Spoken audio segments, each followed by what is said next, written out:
Oh, hello and welcome to another fun-filled edition of Adam's Music Box. For today, it's all about Hamilton Bohannon, or as he's just known, Bohannon.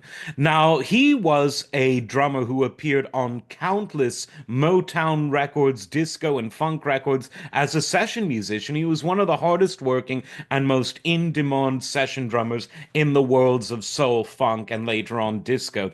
But his own albums were really interesting. And while they weren't necessarily household names, they were very popular. Most people consider them sort of party records. You put on a Bohannon record, and the people at the house party will just be dancing all night long.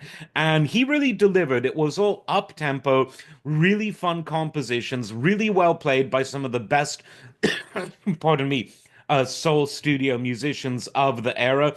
And if I were to pick out one of these albums that I'd really recommend that you get into Getting Off from 1976. Check out the title track. Tell me that you don't want to dance. Stop and Go, his first solo album, was also really, really good. The track Happiness is great. But frankly, with any of his stuff from his golden 70s era, you cannot go wrong. Even though he was continuing to put solo material out well into the 80s and even into the early 2000s before his sad death. But you should definitely listen to it because he has inspired a lot of contemporary music. A lot of hip hop artists have sampled him, not only for the drum beats, but for his compositions. And so even if you don't necessarily know the name, you've probably heard some of the music, and it is really good stuff. So check it out. Just about all of his solo stuff is available on the streaming services. So dig deep. I think you'll like what you find.